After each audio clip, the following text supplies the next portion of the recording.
Good afternoon. और अनिकेत जी कहाँ से? गुड आफ्टरनून सर, कहाँ से हैं आप? महाराष्ट्र से सर। महाराष्ट्र। महाराष्ट्र से। महाराष्ट्र। तो कब से काम कर रहे हैं स्टॉक मार्केट में? 2018 से सर। 2018। 3 2018 साल हो से गए काम। सर। हाँ 3 साल। चलो, सर, ऐसा लग रहा है ट्रेडिंग जैसे कर रिमटी रिपीट हो रहा है यहाँ पे। एमटी रिपीट हो रहा है तो आपने हाँ, एमटी बात ऑफलाइन करते किया, करते। ऑफलाइन किया था आपने एमटी? ऑनलाइन किया सर, ऑनलाइन अभी। ऑनलाइन किया, ऑनलाइन।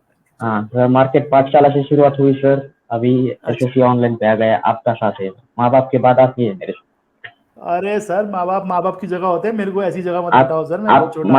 माँ बाप के बाद सर। हाँ माँ बाप के थोड़ा बाद, हाँ वो ठीक है, मेरे माँ बाप की जगह मत बिठाओ तीसरा सर। कोई आदमी तो। तो क्या प्रश्न है सर आपका? प्रश्न हाँ पूछना सर, चाहेंगे एक्चुअल आप? में मेरे दो क्वेश्चन है हाँ मेरे। बताओ, बताओ सर बताओ। मैं मेरा पहला जब मैं मेरा पहला क्वेश्चन है कि जब हम चार्ट देखते हैं सर, जो कंसोलिडेशन चार्ट होता है करेक्शन में, सर उस करेक्शन को हम कहाँ से काउंट कर सकते हैं?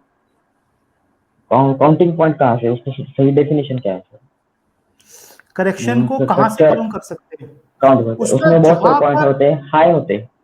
हाँ बहुत सारे हाई बने होते हैं करेक्शन, जो साइडवेज करेक्शन हाँ है उसकी बात कर रहे हो ना आप? हाँ साइडवेज हाँ। करेक्शन की हमेशा शुरुआत वहां से करनी है जहां से उसने एक टॉप बनाया या बॉटम बनाया, उसके बाद उसने उस टॉप को या बॉटम को डिसाइसिवली कभी ब्रेक नहीं किया, या ब्रेक किया तो एक दो दिन के लिए, एक हफ्ते के लिए ब्रेक किया फिर वापस आ गया। कई बार एक हफ्ते के लिए भी चला जाता है ऊपर लेकिन वापस आ जाता है। तो आपको पॉइंट वो डिस्कस देखना है। अब एक स्टॉक ऐसे चल रहा है सीधा ऊपर, ठीक है, मैं इसको थोड़ा सा समझाता हूं आपको। मान लेते हैं एक स्टॉक ऐसे जा रहा है सीधा का सीधा ऊपर, ठीक है, उस सीधा ऊपर जाने के अंदर एक जगह पे आके वो रुका, उस रुकने के बाद वो नीचे गिर गया, नीचे गिरने के बाद फिर ऊपर गया, अपने टॉप को उसने हल्का सा काट दिया, लेकिन काटा लेकिन वहां रुका नहीं, फिर नीचे आ गया, फिर ऊपर गया, फिर टॉप नहीं काटा, फिर नीचे आ गया, फिर काटा, फिर आया। तो आपको वो सबसे पहला वाला जो पॉइंट है ना, वो सबसे पहले वाले पॉइंट के ऊपर ही आपको ध्यान, वहां से आपकी टाइम वाइज करेक्शन की शुरुआत हुई है, अच्छा। समझे? वहां से शुरुआत हुई हाँ। है। अब उसके बाद जितना भी समय बीता है, उस टॉप के नीचे वो जितना समय रहा है, ऊपर भी अच्छा। गया है, अगर मान लो कई बार क्या है, कुछ स्टॉक ना ऊपर चले जाते हैं, एक महीने के लिए भी चले जाते हैं, कई बार 3 हफ्ते 4 हफ्ते के लिए, एक महीने के लिए चले गए, लेकिन वो वहां रुक नहीं पाते, वो फिर वापस आ जाते हैं अंदर।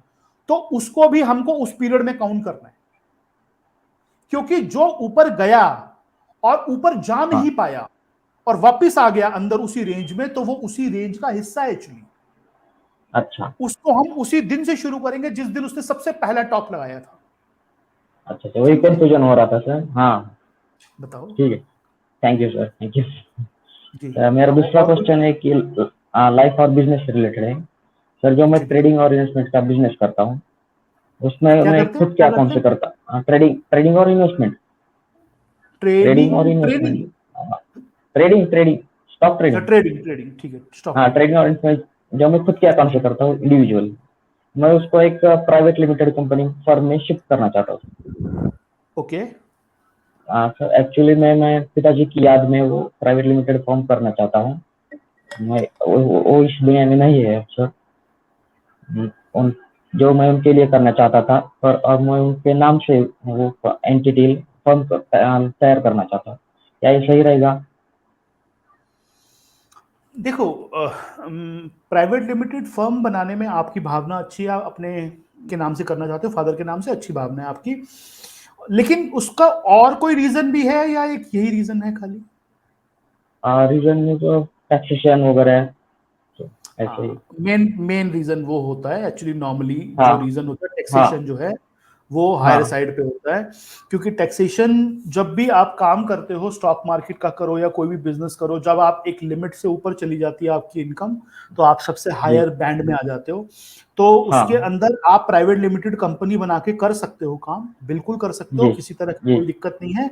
और अगर वो भी आपका एक सोच है कि हाँ मुझे वो भी करना है, और आप इस केस में पहुंच चुके हो कि हाँ मेरे को, मेरा हायर टैक्स बनता है बहुत ज्यादा, हाँ तो उसलिए आप करना चाहते हो, तो बिल्कुल कर सकते हो और करना भी चाहिए। जी।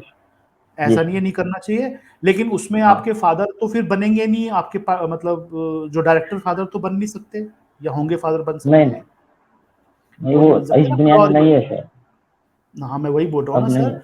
कि हाँ वो तो हाँ, नहीं बन मैं पाएंगे, तो मेरे फिर नाम से, आप हाँ उनके नाम से, उनके नाम से। नाम से बनाए, अच्छा नाम उनका रख हाँ देंगे, ठीक है। डायरेक्टर मैं हूँ। हाँ डायरेक्टर आप ही बनेंगे, ठीक है, आप कर सकते हैं, उसके अंदर कर लेंगे। लेकिन उसके अंदर फिर एक दिक्कत आपको सामना करना पड़ेगा, उसको पहले से अपना रखें, क्योंकि जब भी आप कोई कंपनी बनाते हैं, उसका जो इनकम आएगी कल को, उसमें टैक्स तो आपको कम देना पड़ेगा, लेकिन उस पैसे को जब भी अपने नाम पे शिफ्ट करना चाहेंगे आप कल को, क्योंकि वो पैसा कंपनी का पैसा है, आपका पैसा नहीं है। उस कंपनी में भले ही आप डायरेक्टर हो, मालिक आप ही हो, नाम आप ही का है, सब कुछ आप ही का है, लेकिन उसको अपने यूज के लिए अपने नाम से, आप कल को कोई घर लेना चाहते हो, अपने नाम से कोई गाड़ी लेना चाहते हो, आप नहीं ले पाओगे, उसके कंपनी के नाम से लेनी पड़ेगी आपको। आपको जब भी अपने नाम पे शिफ्ट करना होगा, आपको डिविडेंड के थ्रू वो पेमेंट वापस लेनी पड़ेगी, और फिर उस पर डिविडेंड टैक्स लगेगा, जो आपका इनकम का टैक्स होता है। ओके। तो कंपनी स्ट्रक्चर के अंदर ये है, कंपनी आप फॉर्म कर सकते हो, कंपनी के अंदर टैक्स भी कम है, सब कुछ है, बिल्कुल सारी सुविधाएं हैं उसके अंदर।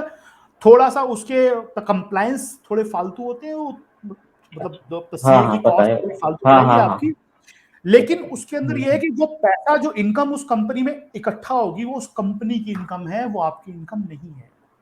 इस चीज को समझना। प्रोप्राइटरशिप के अंदर वो सारी इनकम आपने जितना टैक्स दे दिया, जिस स्लैब में आप आते हो, 35% स्लैब में, 30% स्लैब में, 40%, हाईएस्ट 43% का स्लैब है, अगर आपने दे दिया, उस 43% देने के बाद जो पैसा बचा, 57% जो पैसा बचा, उस पैसे को आप आग लगाते हो, दान देते हो, सरकार को कोई मतलब नहीं है, जो मर्जी करो।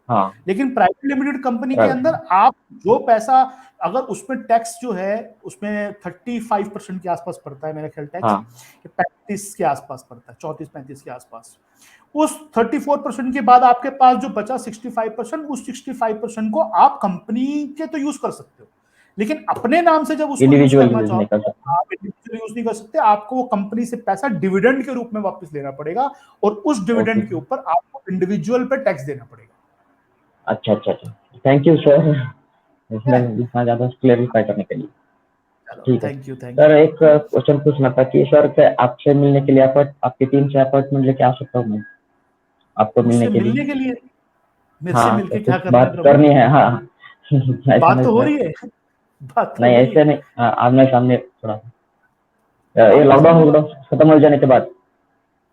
चलो, अगर देखो ऐसे वैसे तो देखो, मेरे पास थोड़ा सा समय की थोड़ी शॉर्टेज रहती है, बाकी इस तरह की कोई अगर संभावना बनेगी तो आप हमारी टीम से बात कर लेना, वो आपको बता देंगे। ठीक है सर, ठीक है, thank you sir, thank you.